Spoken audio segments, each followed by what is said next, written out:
नमस्कार, आप देख रहे हैं खबरें हिमाचल की और आपके साथ मैं हूं निशा रौतेला। तो चलिए बुलेटिन की शुरुआत करते हैं। मुख्यमंत्री सुखविंदर सिंह सुक्खू ने कहा कि राज्य के बागवानों की आर्थिकी सुदृढ़ करने के लिए प्रदेश सरकार ने कई महत्वपूर्ण कदम उठाए हैं। उन्होंने कहा कि प्रदेश सरकार यूनिवर्सल कॉटन लागू करने के लिए कानूनी पहलुओं का अध्ययन कर रही है।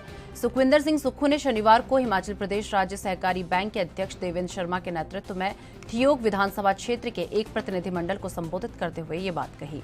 आगे उन्होंने कहा कि राज्य सरकार ने सीए स्टोर स्थापित करने की दिशा में कदम उठाए हैं ताकि बागवानों को उनके उत्पादों का सही मूल्य मिल सके और उन्हें बिचौलियों के शोषण से बचाया जा सके। और इसके अलावा सेब आधारित डिस्टिलरी स्थापित करने पर भी विचार किया जा रहा है ताकि बागवान कम गुणवत्ता वाले सेबों को बेचकर अतिरिक्त आय अर्जित कर सकें।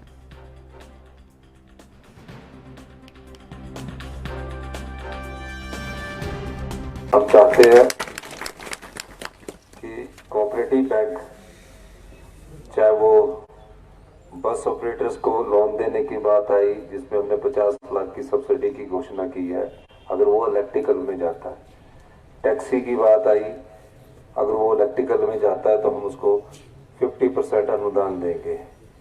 ट्रक की बात आई तो उसमें इलेक्ट्रिकल में जाता है, उसमें 50% अनुदान देंगे।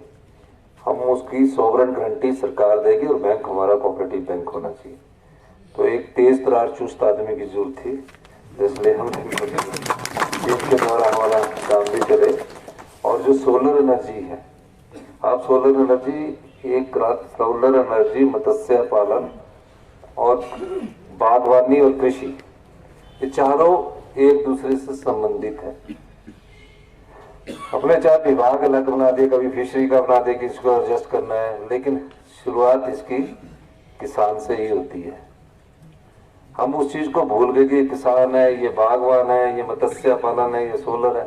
इन सबको हमने एक ग्रामीण अर्थव्यवस्था को मजबूत करने के लिए ये चीज की है। इसका भी परिणाम आपको नजर नहीं आ रहा क्योंकि धरातल पर आपको भी दिख नहीं रहा। 100 किलोवाट में 5 लाख रुपए आपको घर बैठे मिलेंगे, 250 किलोवाट में आपको 15 लाख मिलेंगे, 500 किलोवाट में 30 लाख मिलेंगे और 750 किलोवाट में 45 मिलेंगे, 60 मिलेंगे। अब ये लोग अभी समझ नहीं रहे इस परिवर्तन को। वो सोच रहे हैं कि ये योजना क्या है, कौन लोन उठाएगा, लेकिन इससे आपकी जीवन स्तर में परिवर्तन आएगा। अब जहां पानी है वहां 80% सब्सिडी दे रहे हैं। ये मेरा जो बजट है हरित राज्य के रूप के स्वरोजगार की तरफ ही है। मैं देखता हूँ 8,000 में सरकारी नौकरी लगा दो, 10 साल तक बेचारा 8,000 में सरकारी नौकरी, फिर 15,000 में सरकारी नौकरी। वो तो चलो नौकरियां जहां होंगी निकलेगी। श्री नैना देवी नगर परिषद के लिए प्रदेश सरकार द्वारा मनोनीत किए गए पार्षदों ने अपने पद और गोपनीयता की शपथ ली। एसडीएम श्री नैना देवी जी धर्मपाल ने सभी मनोनीत पार्षदों को पद एवं गोपनीयता की शपथ दिलाई। शपथ ग्रहण समारोह मंदिर न्यास के मातृ आंचल यात्री न्यास में आयोजित किया गया। इस मौके पर मनोनीत किए गए पार्षद हरीश शर्मा, प्रवेश शर्मा, पंडित रमन शर्मा, प्रीतम चंदेल ने शपथ ग्रहण की। इस मौके पर मनोनीत युवा पार्षद हरीश शर्मा ने कहा कि श्री नैना देवी की पहाड़ी को भूस्खलन से बचाना उनका मुख्य उद्देश्य रहेगा और श्री नैना देवी में 1978 में आए भूस्खलन के बारे में उन्होंने बताया कि उनका परिवार उस समय विस्थापन का दर्द झेल चुके हैं और उनका पूरा मकान भूस्खलन में ध्वस्त हो गया था।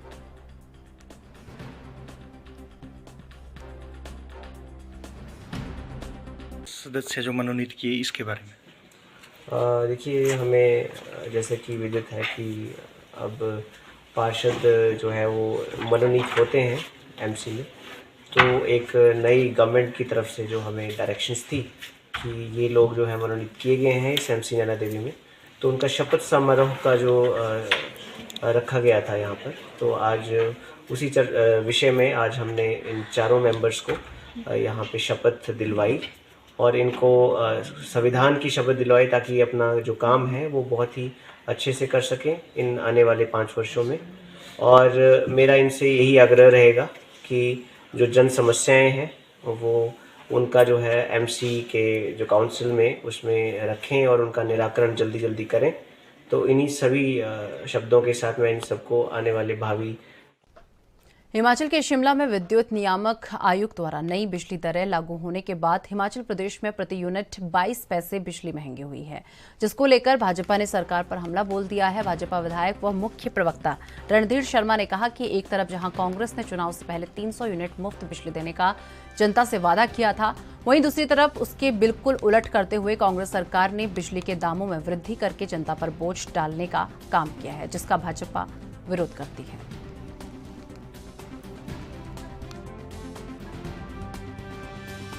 भारतीय जनता पार्टी कांग्रेस सरकार के इस जनविरोधी निर्णय का विरोध करती है।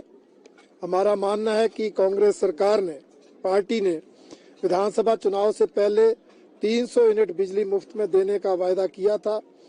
अभी वो वायदा तो पूरा किया नहीं, उल्टा बिजली की दरें बढ़ाकर जनता पर बोझ डाला है, जो कांग्रेस सरकार के जनविरोधी चेहरे को उजागर करता है। भारतीय जनता पार्टी का मानना है कि इस तरह के निर्णय लेकर कांग्रेस सरकार लगातार जनता पर बोझ डाल रही है। पहले 3 रुपए लीटर डीजल महंगा किया, अब ये बिजली की दरें महंगी कर दी। अभी पता लगा कि उनके एक मंत्री आदरणीय जगत सिंह नेगी जी ने कहा कि सरकार ने नहीं, रेगुलेटरी कमीशन ने ये दरें बढ़ाई है। मैं उन्हें कहना चाहूँगा, हिमाचल प्रदेश में बिजली की दरों को तय करने का काम रेगुलेटरी कमीशन ही करता है, और रेगुलेटरी कमीशन के तय करने के बाद भी सरकार जो है ग्रांट देकर बिजली बोर्ड को जनता पर आर्थिक बोझ डालने का काम नहीं करती। भारतीय जनता पार्टी की सरकारों के समय भी रेगुलेटरी कमीशन ने इस तरह कई बार दरें बढ़ाई। हमारी सरकारों ने बिजली बोर्ड को ग्रांट देकर जनता पर बोझ नहीं डाला, परंतु कांग्रेस की सरकार ने ऐसा ना करके जनता पर बोझ डाला है, जिसका भारतीय जनता पार्टी विरोध करती है। और अभी विधानसभा सत्र चल रहा है। सोमवार को 2 बजे सत्र है, 1 बजे हमारी विधायक दल की मीटिंग है।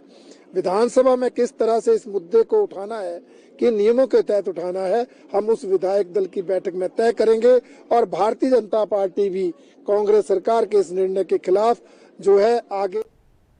लोकसभा से राहुल गांधी की सदस्यता रद्द होने को लेकर कांग्रेस पार्टी देश भर में आंदोलनरत है और इसके पीछे केंद्र की भाजपा सरकार पर षड्यंत्र रचने के आरोप लगा रही है, जिसको लेकर भाजपा नेताओं ने भी अब कांग्रेस के खिलाफ मोर्चा खोल दिया है। शिमला में पूर्व भाजपा हिमाचल प्रभारी व वरिष्ठ अधिवक्ता सतपाल जैन ने प्रेस वार्ता करते हुए कहा कि राहुल गांधी न्याय, संविधान और कानून का अपमान कर रहे हैं और धरने प्रदर्शन करके लोगों को गुमराह करने की कोशिश की जा रही है।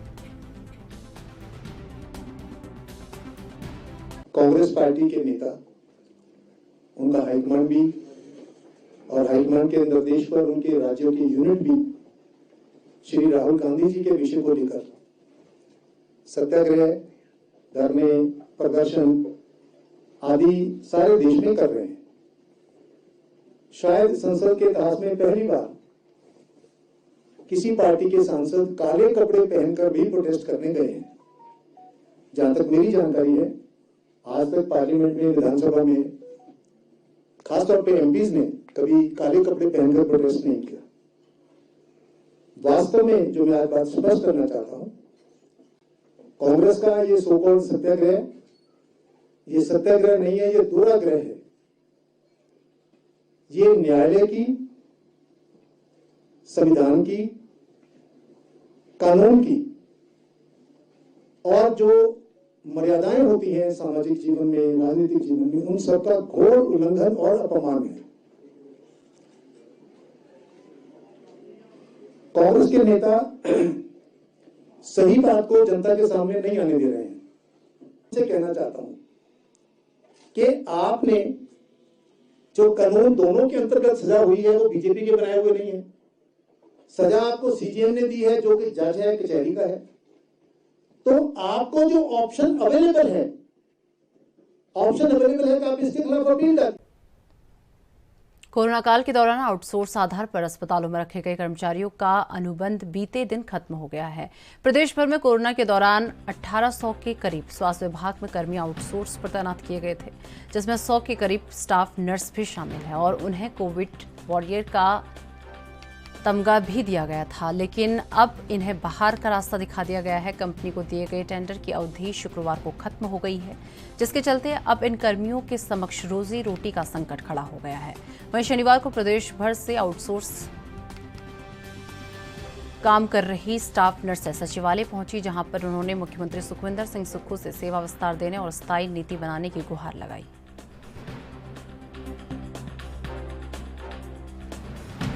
कांग्रेस पार्टी के नेता, उनका हाईकमांड भी और हाईकमांड के निर्देश पर उनके राज्यों की यूनिट भी श्री राहुल गांधी जी के विषय को लेकर सत्याग्रह, धरने, प्रदर्शन आदि सारे देश में कर रहे हैं।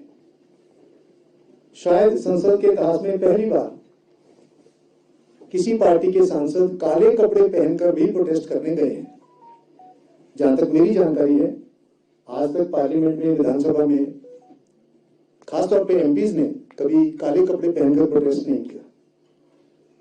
वास्तव में जो मैं आज बात स्पष्ट करना चाहता हूं, कांग्रेस का ये सो कॉल्ड सत्याग्रह, ये सत्याग्रह नहीं है, ये दुराग्रह है। ये न्यायालय की, संविधान की, कानून की और जो मर्यादाएं होती हैं सामाजिक जीवन में, राजनीतिक जीवन में, उन सबका घोर उल्लंघन और अपमान है। कांग्रेस के नेता। तो चलिए मेरे साथ खबरें हिमाचल की मैं बस इतना ही। देश दुनिया की तमाम बड़ी खबरों के लिए देखते रहिए एनबी न्यूज। नमस्कार।